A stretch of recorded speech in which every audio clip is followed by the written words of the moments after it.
Bonjour! À la fin des années 1930, Walt Disney est au plus haut. Il a apporté au court-métrage d'animation le son, puis la couleur. Tous ses cartoons ont un grand succès.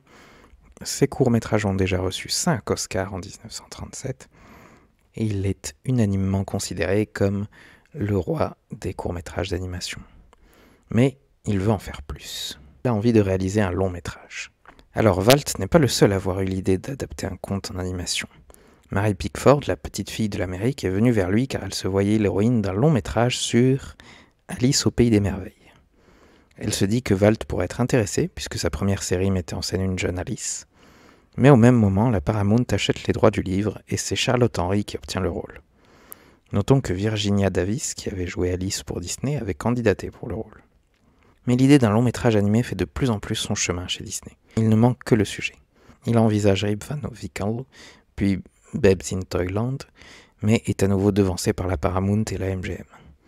Ironiquement, l'idée finale lui viendra d'un film de son enfance, lui aussi produit par la Paramount, l'adaptation de Blanche-Neige par J. Searle Dudley.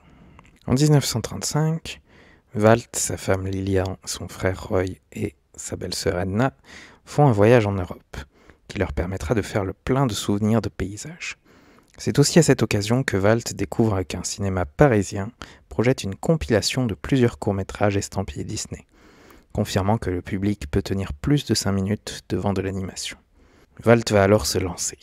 Le court-métrage La déesse du printemps, réalisé par Wilfred Jackson en 1934, servait en fait d'entraînement pour voir si les animateurs étaient capables d'animer un personnage humain. Walt considère en effet comme essentiel que le personnage apparaisse crédible aux yeux des spectateurs. Dans un petit cartoon, la couleur et la musique, ainsi que les gags, permettent de faire oublier aux spectateurs que le personnage qu'il regarde n'est pas réaliste. Dans un long métrage, il y a un plus grand danger qu'un tel personnage semblerait superficiel ou incohérent. N'étant pas satisfait du résultat sur l'animation de la déesse de printemps, Walt décide d'utiliser la technique de la rotoscopie, inventée par Max Fleischer. Ce procédé consiste à dessiner par-dessus une actrice filmée en... C'est ainsi Marjorie Belcher qui est filmée sous la direction de Ham Lusk. De la même façon que pour la princesse, Fred Moore a filmé le comique Eddie Collins pour tenter de donner une allure nouvelle à Simplet. La technique est choisie, reste à se concentrer sur le script. Au début de la production, Disney voyait le film comme purement comique, Blanche-Neige servant uniquement de support aux 7 ressorts comiques. Même la sorcière et les vautours devaient être comiques. Mais le conte original ne pouvait être changé à ce point sans devenir trivial. Je vais faire un petit résumé du film qui me permettra de montrer que les animateurs et les réalisateurs de Disney, s'ils n'avaient jamais réalisé de long métrage, avaient déjà compris tous les codes du cinéma et les maîtrisaient à peu près. On ouvre donc sur le livre de contes avec de jolies enluminures. Puis on a un plan du château avec un zoom, mais la musique nous indique qu'on ne va pas rencontrer la gentille de l'histoire. La reine apparaît alors, nous tourne le dos, face au miroir, un miroir entouré de signes astrologiques, qui nous donne sa nature mystique. On a ensuite un chant contre chant un peu étrange, où le miroir regarde la caméra, mais pas la reine. Dans un grand mouvement de cap, la reine décide qu'elle va se fermer. On découvre alors Blanche-Neige, qui est suivie par des colombes, qui l'écoutent chanter, qui lui répondent même. Puis dans une chanson au puits au souhait, on apprend qu'elle est joyeuse et qu'elle espère l'amour.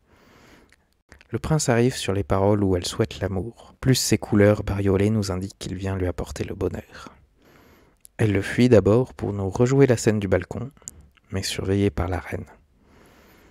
Ils se transmettent un baiser par colombe interposée. Fondu au noir, on est dans la salle du trône. La reine demande au chasseur de tuer Blanche-Neige. Le chasseur se défend un peu, ce qui annonce la suite, mais cède finalement. Et on a un zoom dramatique sur l'écran. Nouveau changement de scène, la princesse chante la chanson de son prince, toute guillerette. Elle trouve un petit oiseau perdu, et c'est alors que le chasseur sort sa lame, s'approche. On lit la détermination dans ses yeux. Blanche-Neige voit son ombre, imposante. On a un gros plan sur le couteau. Et finalement, elle lâche. Les animateurs qui ont découvert la scène eux-mêmes se sont montrés inquiets pour le personnage de Blanche-Neige. Walt a alors su qu'il avait réussi son coup. Ensuite, on a la fameuse scène de la fuite de Blanche-Neige dans la forêt, où la caméra amorce le mouvement, puis accélère. Blanche-Neige fuit, puis tombe. Et là, les animaux viennent la rassurer, et on a une petite chanson.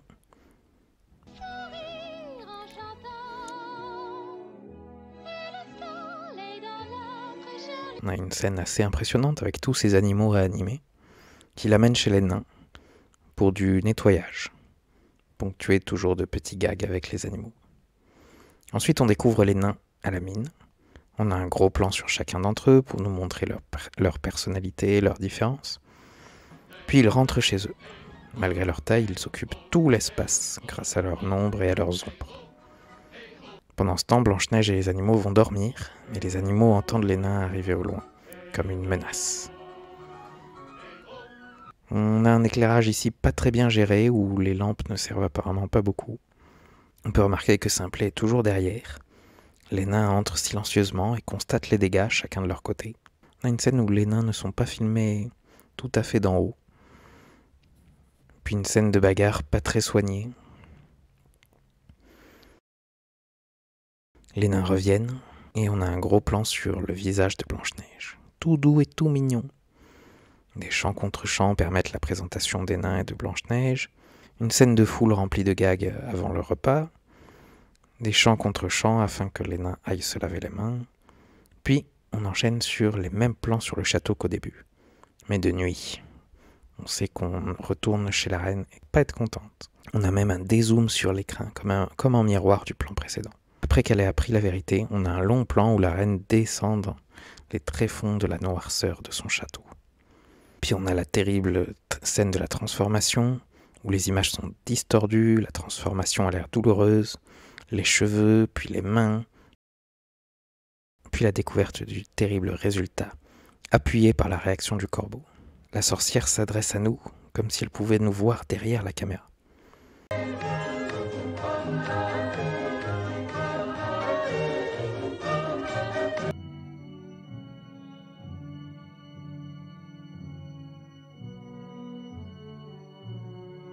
On a une scène d'au revoir entre les nains et Blanche-Neige, comme s'ils savaient que c'était la dernière fois.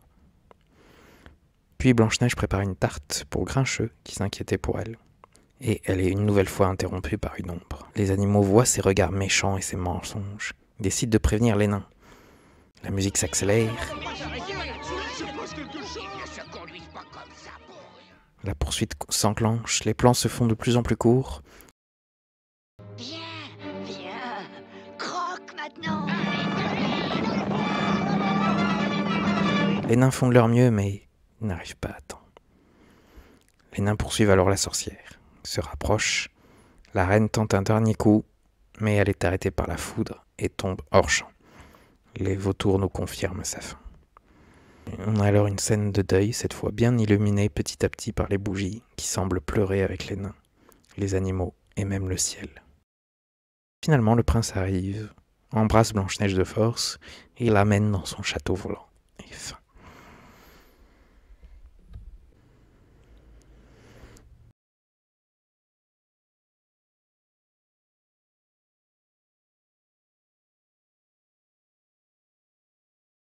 Parlons un petit peu des personnages.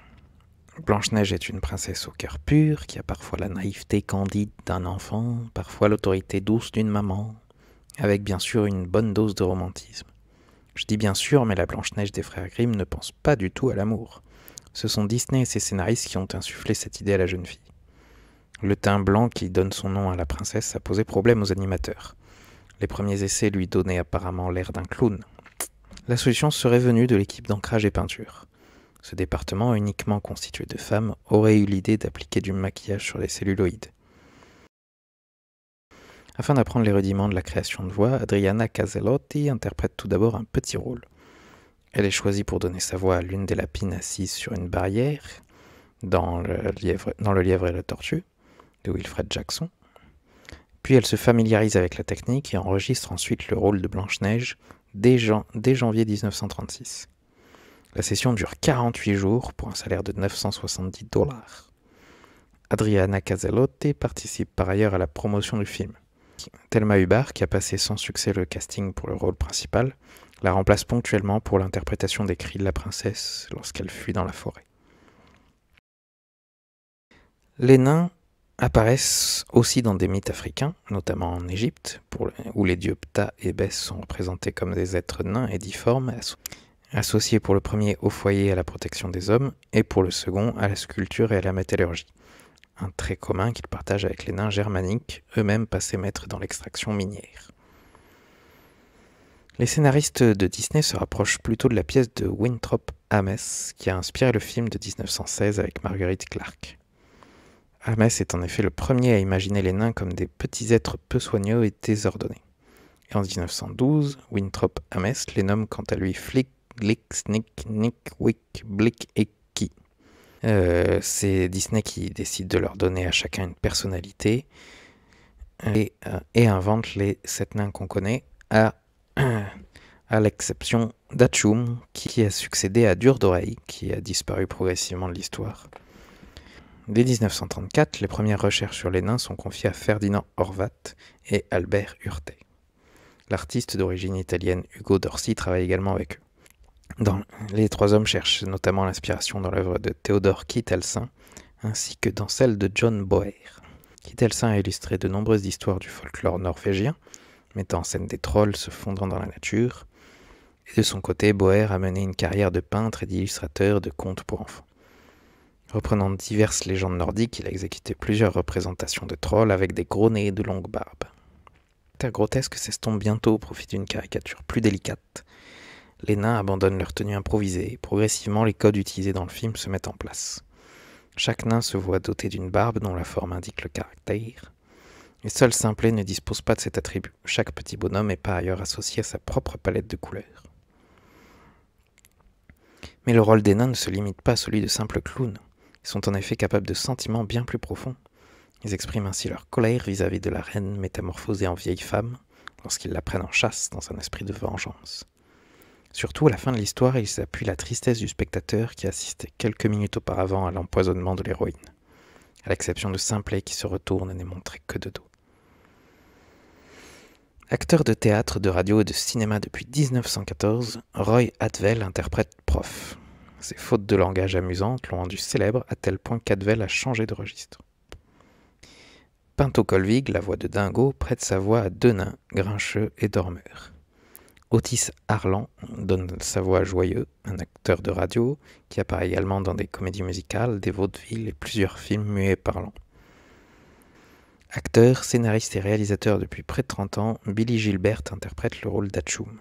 La méchante reine est au début pensée entourée de Pan, un animal associé à Héra, la déesse grecque connue pour sa jalousie. C'est l'animateur de talent Art Babbitt qui se charge de l'animation de la reine. Il s'inspire notamment des actrices Joan Crawford et Katharine Hepburn. L'animation de la sorcière et celle du corbeau sont supervisées par Norm Ferguson, le créateur de Pluto et du Grand Méchant Loup. Disney lui-même a déjà utilisé cette image commune des sorcières dans le court-métrage Babes in the Woods de Burt Gillett, 1932, et c'est l'actrice Lucille Laverne qui obtient le rôle. Elle a déjà derrière elle une carrière longue de près d'un demi-siècle. Il faut préciser que la bande dessinée donne une seconde vie à la grande méchante de Blanche-Neige et les 7 nains. Elle ensorcelle Gontran Bonheur dans un brin de bonheur et affronte Dumbo et Tic et Tac qui tentent de délivrer Timothée. Et dans le pire de tous, elle est associée au Rapetou, à Patibulaire, au Capitaine Crochet et au Grand Méchant Loup. Elle rencontre également Picsou qu'elle tente de changer en kangourou. Le prince, dans les premières versions du scénario, est un acteur important de l'histoire. Il intervient dans les grandes scènes d'action et d'amour, mais étant animé entièrement en rotoscopie, il est très compliqué à animer et ne colle pas assez aux attentes de Disney. Ces scènes sont donc réduites. Les scènes préanimées seront utilisées dans des longs métrages suivants, comme La Belle au bois dormant ou Coquin de printemps. La scène du baiser est également un ajout de Disney par rapport à l'œuvre d'origine. Le chasseur a également un rôle réduit par rapport au film de 1916. La scène la plus compliquée à réaliser étant celle où tente d'assassiner Blanche-Neige. Le problème étant de savoir quand il fallait couper et sur quoi il fallait se focaliser.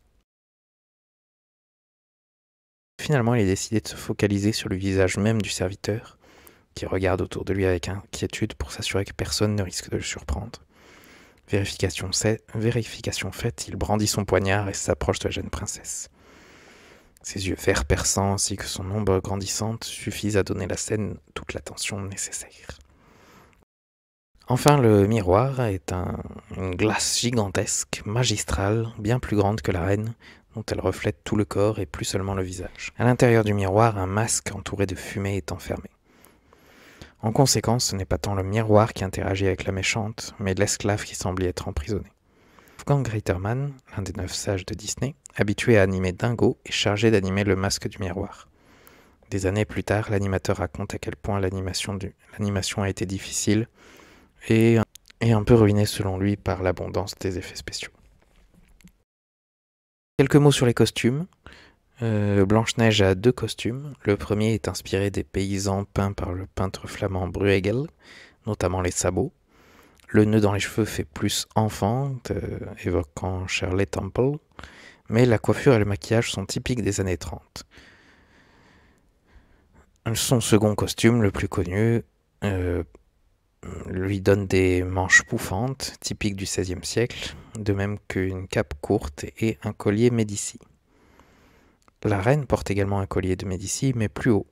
Son visage est apparemment inspiré des masques créés par l'artiste polonais Benda, et cette impression de masque est renforcée par sa robe noire. Celle-ci est à la fois inspirée des robes du Moyen-Âge et de la mode des années 30. Les couleurs terreuses des nains et le jaune de la princesse correspondent à des teintes obtenues au Moyen-Âge par des colorants naturels du lin. Au contraire, le violet de la reine rappelle des matériaux plus chers comme le velours. Toute une équipe est chargée des décors sous la direction de Samuel Armstrong, mais tous les artistes doivent se référer pour le moindre détail à Albert Hurter. Chargé de l'aspect graphique du film, l'artiste suisse est le garant de son style. Le Walsmann de Ludwig Richter semble être une inspiration pour les bois et la chaumière des nains, tandis que Der Falkensteiner Ritt de Moritz von Schwitz aurait inspiré la scène du puits. Pour les aider dans leur travail, ils disposent en outre de maquettes spécialement fabriquées pour les aider à matérialiser les décors sous tous les angles. Parmi elles, une version miniature de la chaumière des nains.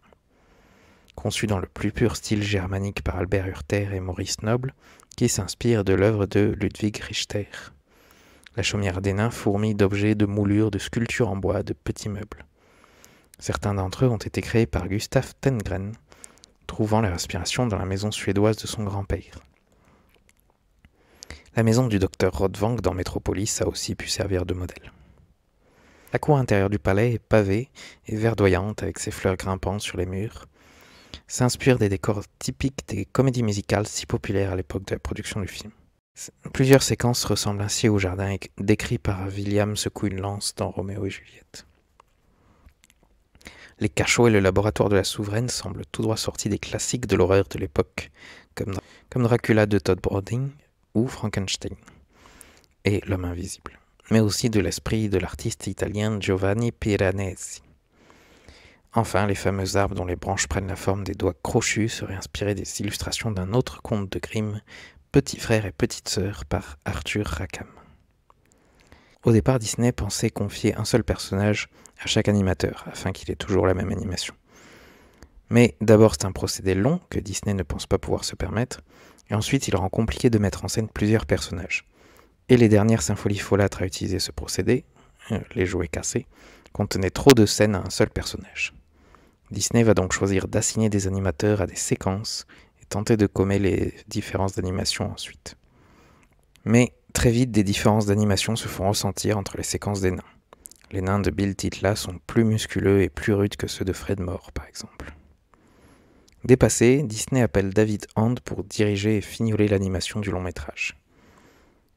Il est chez Disney depuis 1930 et il a réalisé plusieurs courts-métrages devenus cultes comme Le Docteur Fou, Les Alpinistes ou Papa Pluto. Wilfred Jackson et Ben Sharpstin, qui ont réalisé la majorité des symphonies folâtres et des Mickey respectivement, réaliseront aussi quelques séquences du long métrage, comme la transformation de la sorcière pour Wilfred Jackson et les scènes avec plusieurs nains, comme la sortie de la mine, pour Ben Sharpstin. Les animateurs en chef sont nommés parmi les anciens de Disney. Ainsi, Les Clark, qui est là depuis 1927, se voit lui aussi confier une scène complexe, la scène de danse avec Simplet.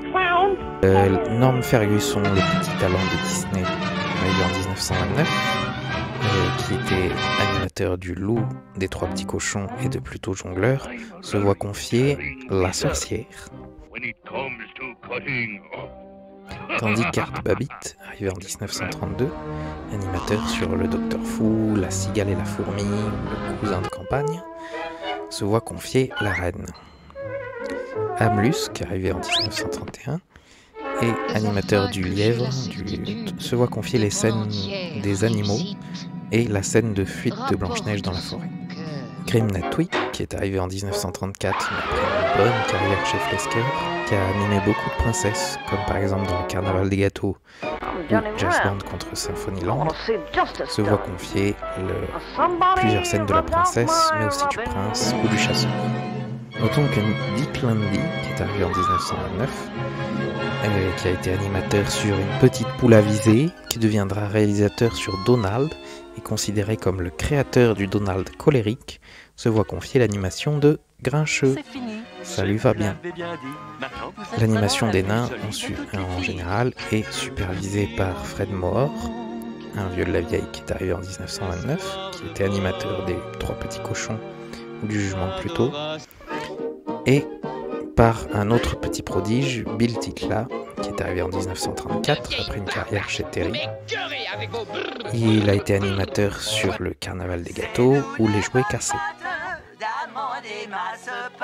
Plusieurs animateurs nouvellement arrivés sont vite repérés par Walt Disney et se voient confier du travail d'animation sur des scènes importantes.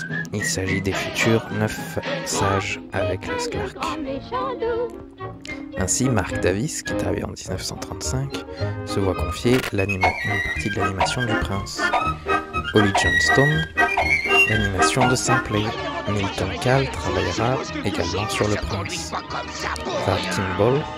Vart Kimball n'a pas eu de chance car il a travaillé sur 2 scènes qui ont finalement été retirées du film, mais ne vous inquiétez pas, il sera récompensé.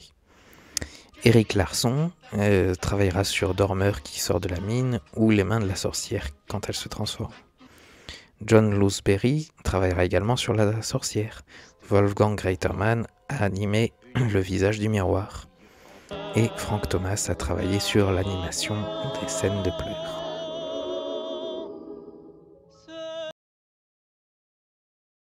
Les effets spéciaux, Ollie Johnston et Ward Kimball, mais aussi Carl Barks, le futur pionnier de la bande dessinée et le décorateur, John Hubley, vont s'inspirer de l'épisode de Mickey Le mouton devient loup, qui est une véritable mine d'or pour le département des effets spéciaux. Une bonne partie du film se passant dans le laboratoire de Mickey, les artistes doivent créer toute une série de liquides sous pression circulant dans des éprouvettes, mais aussi de la fumée, des bulles, des éclaboussures, sans parler de la toile d'araignée dans laquelle la mouche est prise au piège, ainsi que la poussière soulevée lors des courses-poursuites. C'est ce qui leur servira d'inspiration donc pour un autre laboratoire et d'autres effets spéciaux. Enfin, pour la technique, on peut dire que pour son long métrage, Disney fait également développer la caméra multiplane. Fixée à plusieurs plaques de verre sur lesquelles sont peints des différents plans du décor, la caméra multiplane permet de donner de la profondeur au dessin. L'idée n'est pas nouvelle, une caméra semblable avait été développée par Lotte Niger et les aventures du prince Ahmed, mais aussi par Fleischer pour ses cartoons. La caméra de Walt sera utilisée avec parcimonie car elle est très coûteuse, mais avec brio. La reine, dans ses mouvements, est toute raide, elle fait de grands mouvements amples, sans doute dus à sa stature, et elle sera finalement courbée, enlaidie, et se mettra même à trembler à cause de sa méchanceté. Au contraire, Blanche-Neige est souvent près du sol, courbée, fait des mouvements naturels, comme on l'a dit, parfois telle une maman, parfois telle une enfant. Pour ce qui est de l'animation des nains, par ordre chronologique d'apparition évidemment, Dormeur, avec sa barbe pataillée, son bonnet aplati, ses yeux à demi fermés, c'est le seul à ne pas lever la tête, le dernier à lever sa pioche, toujours l'avant-dernier dans l'action, et son instrument est une flûte qui ne nécessite pas beaucoup d'énergie. Joyeux, au contraire, le bonnet bien droit, une barbe bien ronde. Il est un peu enrobé, mais il a toujours le sourire. C'est le chanteur et le danseur du groupe, évidemment, et ça rend d'autant plus poignant le moment où il pleure. Grincheux, habillé en rouge de colère, les sourcils froncés, de grands gestes vindicatifs. Il est souvent puni pour sa mauvaise humeur. Et il a évidemment un grand cœur derrière ses airs renfrognés. Et c'est lui qui se fait du souci pour Blanche-Neige. Son caractère complexe se ressent d'ailleurs dans son instrument, une espèce d'orgue finement ouvragé. Timide, avec ses grands yeux qui regardent souvent le ciel, comme s'il était dans les nuages, il fuit le regard de Blanche-Neige. Il se détache curieusement des autres avec son jaune qui est terni par le deuil. C'est aussi le plus attentif et le premier à se préoccuper du réveil de Blanche-Neige. Il joue de l'accordéon, son côté romantique sans doute. Hatchoum, c'est le moins remarquable physiquement, à part la barbe qui se déplace, mais il est aussi présent que les autres grâce à ses gags d'éternuement. Prof, ou Doc en VO, il est plus costaud qu'enrobé et il a des lunettes qui lui donnent un air intelligent, c'est le leader du groupe. Toujours en tête, il fait de grands gestes, c'est lui qui prend les décisions. Il a tout de même un défaut d'élocution qui le rend aussi humoristique que les autres. Il peut être aussi attendri par Blanche-Neige que tenir tête à Grincheux. Il dirige l'orchestre avec sa guitare. Enfin, Simplet, c'est celui qui a le plus de temps d'apparition. C'est pas le plus futé, on le voit ses vêtements trop grands. Il est en retrait dans les scènes de groupe, mais se met toujours dans des situations les plus absurdes. Il a donc le plus grand potentiel comique. Il ne parle pas, mais communique par ses mimiques. Sans doute le plus jeune des nains, c'est le plus sensible.